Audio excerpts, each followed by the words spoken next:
Assalamualaikum warahmatullahi wabarakatuh. Alhamdulillah, alhamdulillahi rabbil alamin. Assalatu wassalamu ala asrafil anbiya'i wal mursalin wa ala alihi wa sahbihi wa mawala. Ashhadu an la ilaha illallah wa ashhadu anna Muhammadan abduhu wa rasuluhu la nabiyya wa la rasula ba'd. Allahumma salli ala Muhammad wa ala ali Muhammad. Faya ibadallah, usikum wa nafsi bitaqwallah wa ta'atihi faqad fazal muttaqun. Kaum muslimin jamaah salat zuhur yang dimuliakan oleh Allah Subhanahu wa taala. Kembali kita pada hari ini membaca hadis-hadis di dalam kitab Al-Adabul Mufrad yang dikarang oleh Al-Imam Al-Bukhari rahimahullah.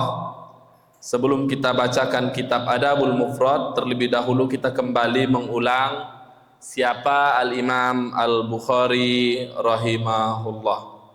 Al-Imam Bukhari lahir pada tahun 194 Hijriah di Bukhara atau Uzbekistan, yang mana ayah beliau bernama Ismail bin Ibrahim.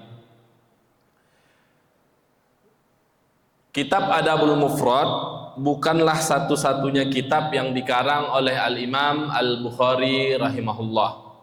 Tetapi juga dia banyak mengarang kitab-kitab tentang hadis. Di antara kitab karya beliau yang fenomenal dan terkenal adalah yang biasa dikenal dengan kitab Sahih Al-Bukhari. Di dalam kitab Sahih Al-Bukhari, kata para ulama, isinya adalah hadis-hadis sahih semua. Adapun dalam kitab Adabul Mufrad yang akan kita bacakan hadis-hadisnya, isinya bukan hanya sekedar hadis-hadis sahih saja, tetapi dalam kitab Adabul Mufrad juga ada hadis-hadis hasan, dan beberapa juga terdapat hadis-hadis dhaif di dalam kitab Adabul Mufrad yang dikarang oleh Al-Imam Al-Bukhari.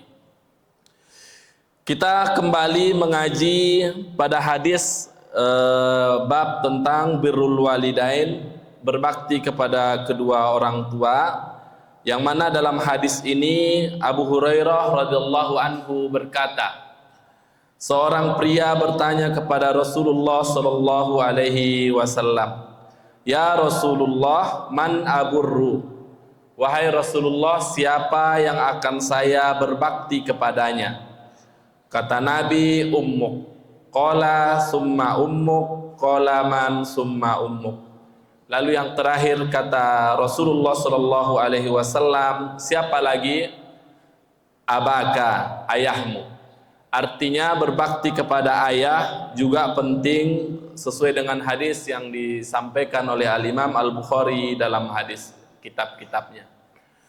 Kemudian kita masuk kepada bab ucapan lemah lembut kepada kedua orang tua. Dari Taisalah bin Mayyas, ia berkata, kuntu ma'an najdat fa asabtu zunuban la aroha illa minal kabair. Ketika aku tinggal bersama An-Najdad, saya melakukan perbuatan dosa yang saya anggap termasuk dosa besar.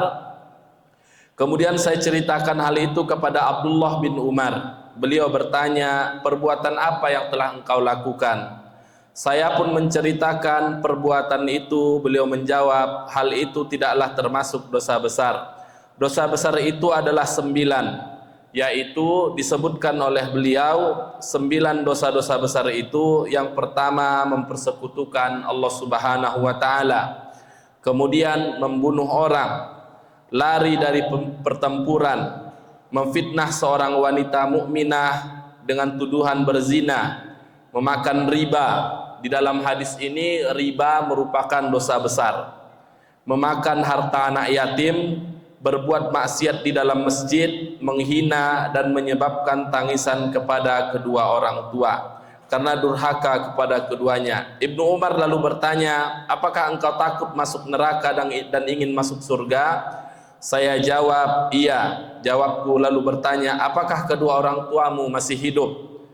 saya masih memiliki seorang ibu, jawabku. Beliau berkata, demi Allah, sekiranya berlemah lembut dalam tutur kata kepada kedua orang tua dan memberinya makanan, memasakkan makanan baginya, sungguh engkau akan masuk surga selama engkau menjauhi dosa-dosa besar.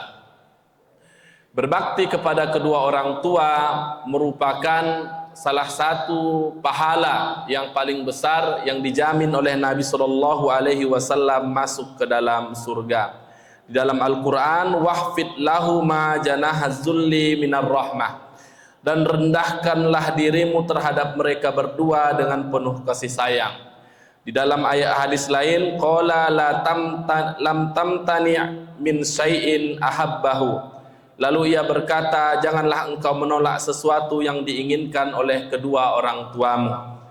Dalam hadis lain, Nabi SAW bersabda, la yajzi waladun walidahu illa ayyajidahu mamlukan fayastarihu fayatiqahu. Seorang anak tidak dapat membalas budi kedua orang tuanya kecuali jika dia menemukan dalam keadaan diperbudak, lalu dia membelinya, kemudian dia membebaskannya. Hadirin jemaah salat zuhur yang dirahmati oleh Allah Subhanahu wa taala, betapa hadis-hadis berbakti kepada kedua orang tua di dalam kitab Adabul Mufrad, Al-Imam Bukhari banyak menyampaikan bagaimana kita berlemah lembut dan berkata dan bertutur kata kepada kedua orang tua.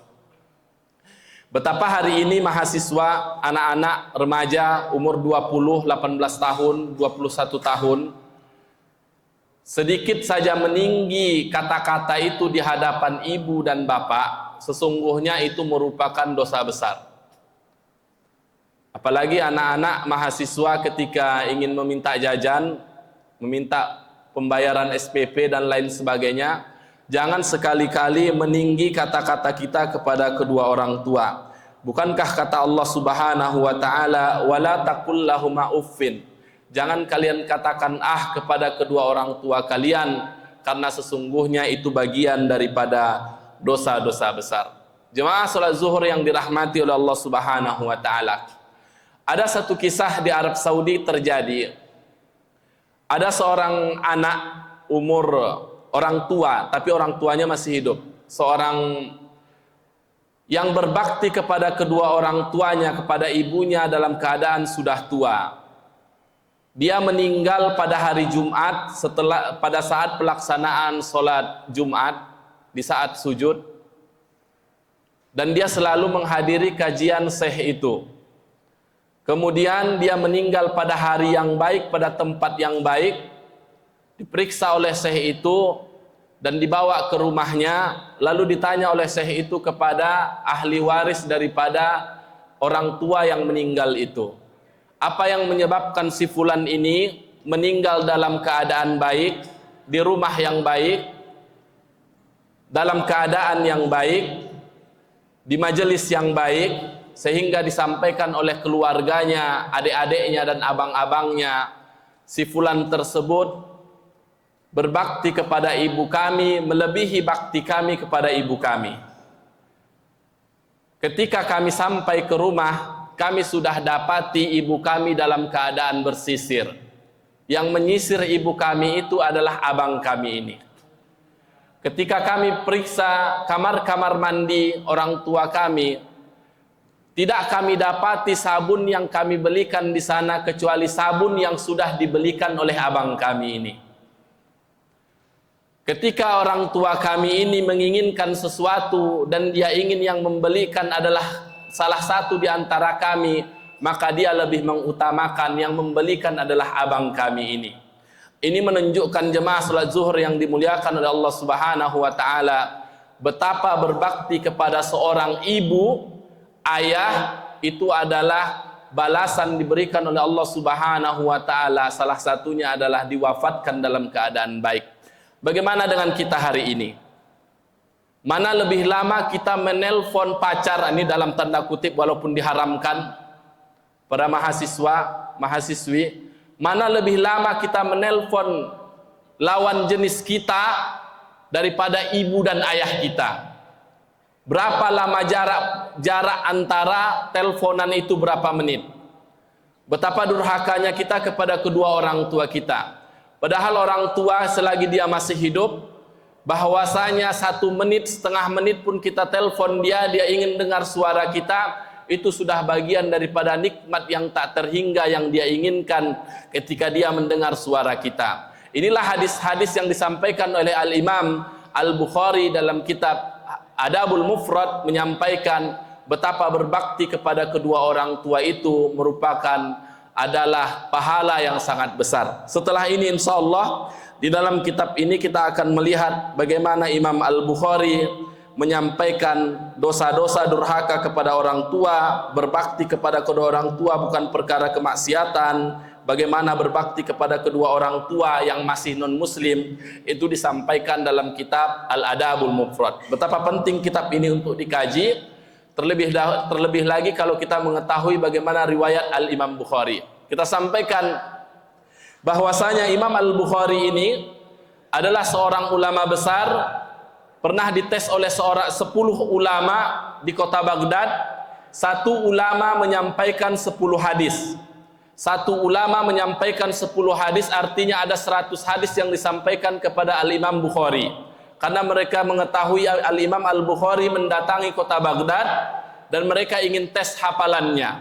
Ketika disampaikan oleh 10 ulama, datang ulama 1 menyampaikan 10 hadis, an fulan bin fulan haddasana fulan bin fulan, lalu ditanya kepada Imam Al-Bukhari, apakah kamu mengetahui hadis ini? Kata Al-Imam Bukhari, la a'rifuhu, aku tidak mengetahui tentang hadis itu.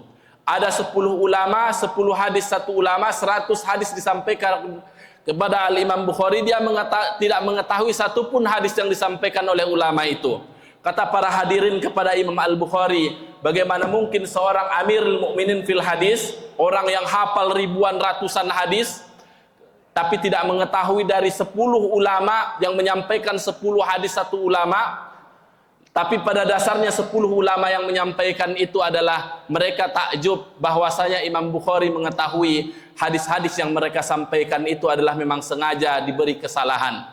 An fulan bin fulan, lalu diperiksa oleh Imam Al-Bukhari. Hadis ini ada pada sanad ini berada pada periwayat ini, dan periwayat ini tidak bertemu dengan riwayat ini bertemu dengan ini. 100 hadis disampaikan dengan sempurna, dan begitu takjubnya 10 ulama itu, maka Al-Imam Bukhari wajar dia menyampaikan hadis-hadis berbakti kepada kedua orang tua, karena memang dalam riwayatnya Al-Imam Bukhari ketika masa kecil dia dalam keadaan buta, doa ibunya lah yang menyembuhkan dia agar dia bisa melihat dan menjadi ulama besar. Aqulu qauli hadza, assalamualaikum warahmatullahi wabarakatuh.